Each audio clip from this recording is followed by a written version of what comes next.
What happens ashore stays ashore.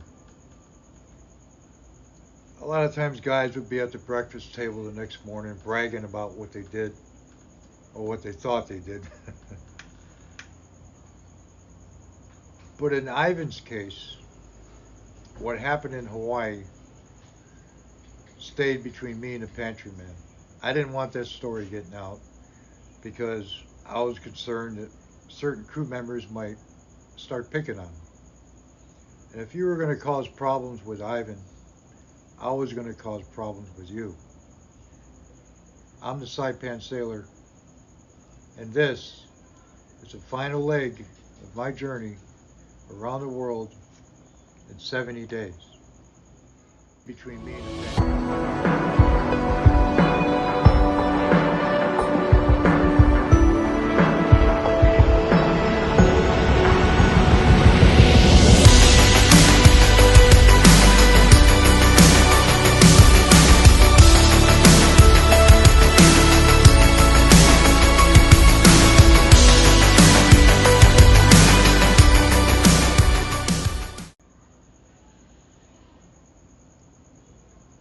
2008,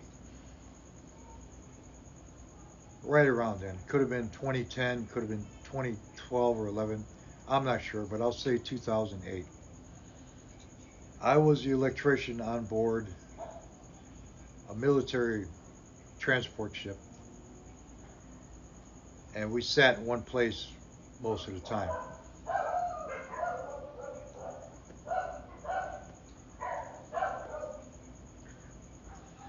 That was, every job on the ship was a permanent job. So we did a 4-month rotation. I would work 4 months, another guy would come, do the same job for 4 months, I'd go on vacation and come back, and we rotated like that back and forth.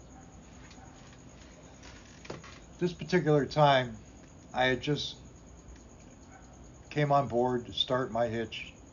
The other guy was on his way home. So I got settled into my room and decided to go walking down the passageway, looking at the door of everyone else's room in my department. I wanted to see who was on board, anybody I knew. That whole side of the ship was my department. I didn't recognize any names. There were 4 or 5 doors, but when I got to the last room and I looked at the name tag on that door, I nearly fainted. It was Ivan. And I I thought, oh my God, you son of a gun, you survived all these years, just like I did. I got so excited, I wanted to run around the ship looking for him, but I was so tired and I knew he'd be sleeping anyway.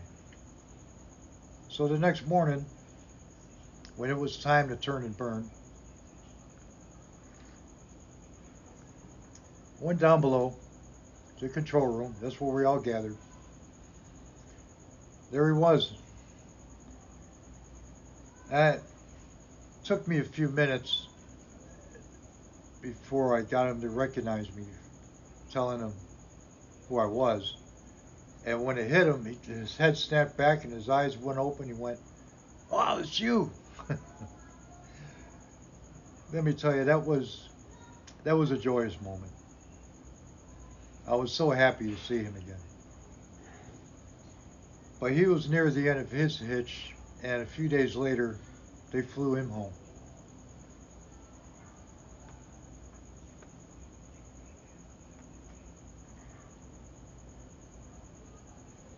Sometime during that hitch, one evening, I was on a fantail. It was nice and quiet back there because there weren't any engines running. We weren't at sea. We were anchored. And as I sat back there looking at the shoreline, my mind started to drift back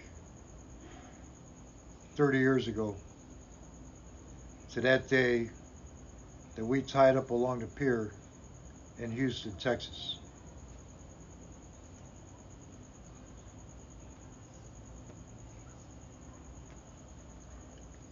That's when Ivan came to me that day. Came to my room. I was getting packed. But Ivan had tears in his eyes. He sat down. He says, I said, what's wrong? He said, well, I went up to see the chief engineer, and right away I thought, oh, no, you didn't. And he said that he asked the chief if he can switch watches next trip. And he said the chief told him that he didn't think that he should make next trip.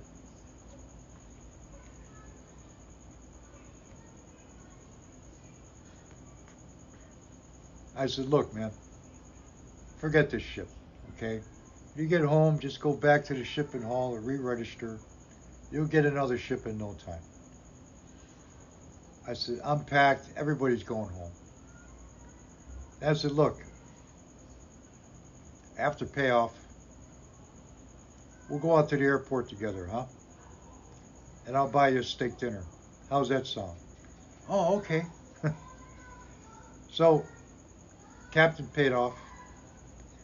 He and I got in a cab together, headed out to the airport.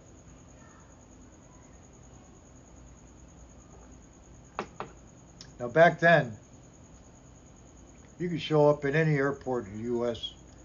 You can have 10 pieces of luggage if you wanted, a pocket full of pesos. Well, not pesos necessarily, but you could walk right up to the ticket counter and buy a ticket with cash right then and there, probably for that day. No problem. Flying back then was heaven compared to what it is today.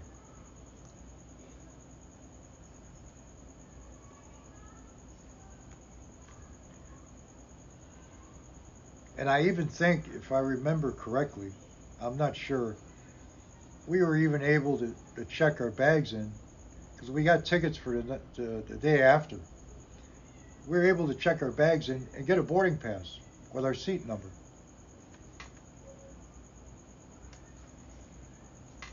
So we got up to the counter, and I don't remember what airlines it was, but I bought my ticket. I says, you going back to your hometown, right? He said, yeah. I said, get him a ticket back to where he's going, you know. He paid for his ticket. And he gave him a boarding pass, and he's looking at it, and I says, yeah, there's your, you know, we're in the same terminal, okay? Your flight, my flight leaves later that tomorrow. You're flying in the morning, late morning. I'm flying early afternoon. And he said, well, how do I do this? I said, what do you mean? It dawned on me that Ivan had never flown in a plane before. In fact, he'd never been to an airport before. I said, all right, stick with me. We went to a hotel, an airport hotel. Got to the front desk. I told the concierge, I said, listen, give us a room next to each other. Wake us both up at, I don't know what time it was, 8 a.m., 10 a.m. in the morning, okay? We got in our rooms. I took him out and had dinner. And I tried to get this guy to open up and tell me some things about himself. But he was a real clamshell, man.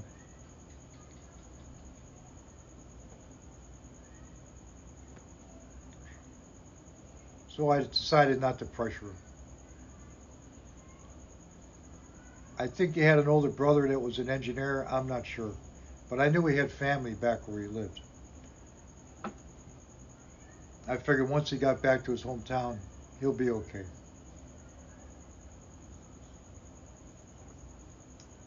So the next morning, we checked out, had breakfast, went to the airport. I said, follow me. We went through the checkpoint, went to the terminal, same terminal.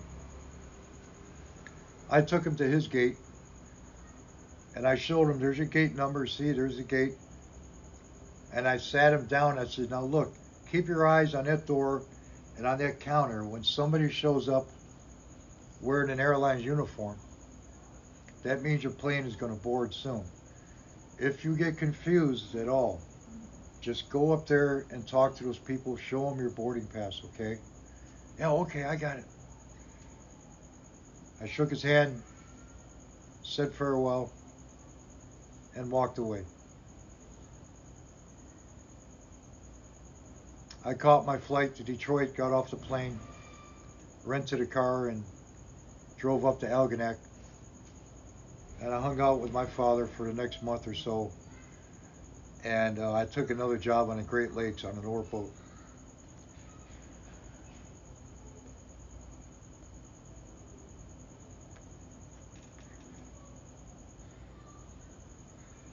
And that's how it ended.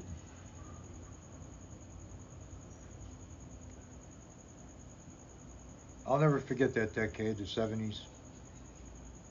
I don't ever want to forget. Which is one of the reasons I'm talking about it. Well, I hope you enjoyed this series. If you did, please like and share. Hit the subscribe button, ring the bell if you want to be notified of my future series.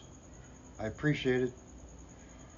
If you have any comments, leave them in the comments section below.